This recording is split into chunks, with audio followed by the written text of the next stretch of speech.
मुनिबा मजारीको प्रेरणादायी कथाको नेपाली अनुवाद यहाँ प्रस्तुत छ। मुनिबा मजारी, सङ्घर्षदेखि सफलतासम्म। दृष्टिकोण र परिवर्तन। सबैले मेरो अपाङ्गता, डिसेबिलिटी देख्छन्, तर म आफ्नो क्षमता, अबिलिटी देख्छु। मानिसहरू मलाई डिसेबल्ड, अपाङ्ग भन्छन्, तर म आफूलाई डिफरेन्टली एबल्ड, फरक क्षमता भएको ठान्छु।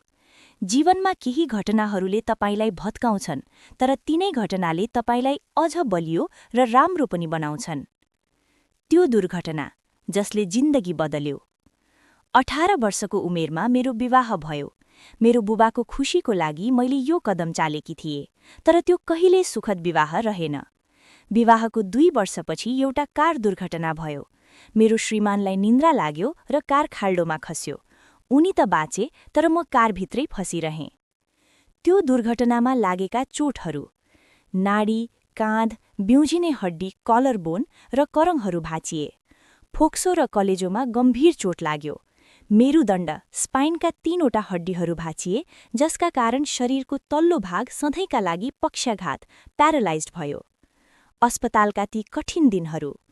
डाक्टरहरूले मलाई भने कि म अब कहिल्यै चित्र कोर्न, पेन्टिङ गर्न सक्दिन र कहिल्यै आमा बन्न सक्दिन। म भित्रैदेखि टुटेकी थिएँ। मैले मेरी आमालाई सोधेँ, म नै किन? तब मेरी आमाले भन्नुभयो, भगवानसँग तिम्रो लागि यो भन्दा पनि राम्रो योजना छ। ती शब्दहरूले मलाई अगाडि बढ्ने हिम्मत दिए। मैले अस्पतालको ओछ्यानमै पेन्टिङ गर्न सुरु गरेँ। त्यो केवल कला मात्र थिएन, मेरो लागि उपचार, थेरापी थियो। डरमाथि विजय। अस्पतालबाट घर आएपछि म 2 वर्षसम्म एउटै कोठामा ओछ्यानमै रहेँ। त्यस समयमा मैले आफ्ना डरहरूको सामना गर्ने निर्णय गरेँ। सम्बन्ध विच्छेदको डर। मैले त्यो मानिसलाई आजाद गरिदिएँ जो मसँग बस्न चाहँदैन थियो। जब मलाई थाहा भयो कि उनले अर्को विवाह गरे, मैले उनलाई खुशी रहने शुभकामना पठाएँ। आमा बन्न नसक्ने डर। मैले महसुस गरेँ कि संसारमा धेरै असहाय बालबालिकाहरू छन्। मैले एउटा बच्चा धर्मपुत्रका रूपमा ग्रहण गरेँ र त्यो दुःखलाई समाप्त गरिदिएँ। आजकी मुनिबा।